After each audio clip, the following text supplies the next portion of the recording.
Dice sobre el video de Vitol: es triste pensar que no pudo volver el gobierno polaco en el exilio. ¿Qué le pasó al gobierno español en el exilio? Por cierto, me picó la curiosidad. El gobierno español en el exilio sobrevivió hasta la estupidez, si mal no recuerdo. ¿Quién fue el estúpido? No fue Echeverría, no. Creo que sí, creo que fue Echeverría. Sí, México siempre reconoció al gobierno español en el exilio. La primera vez que sesionó el gobierno español en el exilio lo hizo en la sala de cabildos del gobierno de la Ciudad de México, ahí en el Zócalo, donde se declaró provisionalmente territorio español y donde sesionó el gobierno español en el exilio. El gobierno español en el exilio estuvo funcionando hasta, creo que 1976. No me hagas mucho caso porque luego están los que me llaman: ¿por qué no investigaste esto? Porque me lo están preguntando ahora y estoy echando mano de la memoria. Hijo mío, perdona, no tengo a veces tanta memoria como yo quisiera. Pero, si mal no recuerdo, yo me enojé muchísimo. Yo me acuerdo el día que murió Franco y fuimos todos al Centro Republicano Español, que no era un centro republicano, era un restaurante, pues se llamaba Centro Republicano Español.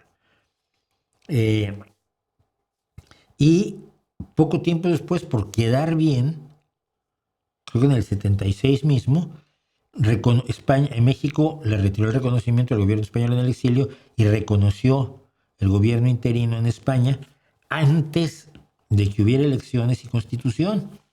Y yo me acuerdo que yo me enojé mucho en aquellos años porque decía yo: no, nosotros deberíamos esperar a que España tenga una constitución democráticamente decidida redactada por legisladores electos libremente y luego sometida a un referéndum por parte de la ciudadanía, que es lo que se hizo en el 78. Y entonces, ya con un gobierno democrático y estable, México le da las gracias al gobierno español en el exilio y reconoce al gobierno español. Ahí hubo un error de estos que siempre se cometen, ¿no? Se cometen con una frecuencia enorme en México, por estupidez y por bien quedadismo. Entonces, supongo que después mira, muchos volvieron a España. Muchos volvieron a España y regresaron a México. Mi más querida profesora, doña Carmen Aguayo de Cirici Ventalló, que fue directora de la preparatoria donde yo estudié, que fue mi profesora de latín y de literatura. Sabía todo lo que había. Había estudiado con el Barbas de Chivo, ¿cómo se llama? No me acuerdo. Con uno de los grandes especialistas en la lengua español, en cuya casa estuve además ahora en vacaciones.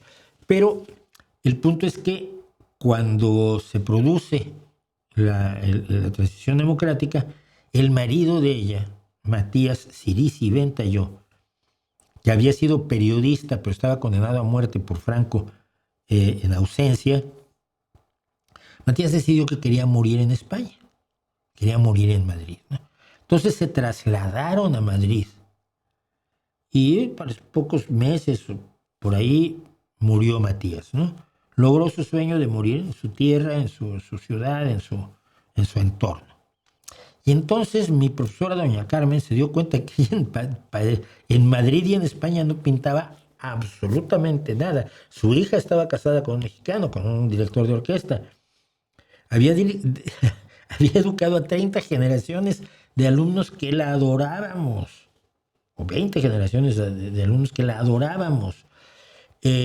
Todas sus amigas estaban en México. Toda la gente con la que había hecho una vida desde 1939 hasta 1978 pues estaban en México.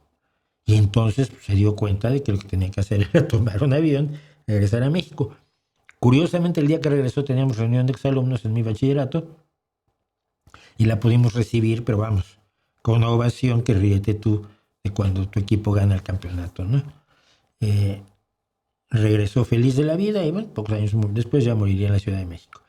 Pero es lo que no sé qué haya pasado con la gente del gobierno en el exilio, pero a muchos les pasó que ya no pudieron volver. Decía alguien que un inmigrante es un extranjero en dos países. Yo no lo creo, ¿no? Yo creo que uno se vuelve del país al que emigró y crea una distancia con el propio, quiera que no. Yo creo que en este momento, siendo yo, me puedo considerar totalmente mexicano, pero siento que tengo una distancia con México que ya es irreparable, 25 años, mientras que vivo la cotidianidad española todos los días. Entonces, evidentemente, esto determina todo lo que digo, lo que pienso, lo que hago, influye enormemente en ello, ¿no? Pero en fin, eso es lo que les pasó a muchos exiliados españoles, porque fueron muchos años. Del 39 al 78 son 39 años. ¿Sí? Y no pasó lo mismo, aunque en cierta medida pasó con algunos, no pasó lo mismo con los argentinos y con los chilenos, porque el lapso de tiempo que estuvieron exiliados en México no llegó a alejarlos. Pero algunos argentinos que yo conozco sí me contaban que de pronto, porque ellos mismos regresaban a Argentina, querían participar en la política de Argentina y les decían: pero es que tú te fuiste, que sí, que tenías que irte para salvar la vida, ya, pero nosotros hemos tenido que construir esto a nuestra manera, no vienes tú ahora a seguir o a callar, pero no vienes a dar indicaciones, ¿no? Les pasó a algunos, otros que yo conozco, Guillermo Bonazo, por ejemplo, pues fueron diputados en Argentina y en fin hicieron su vida en Argentina.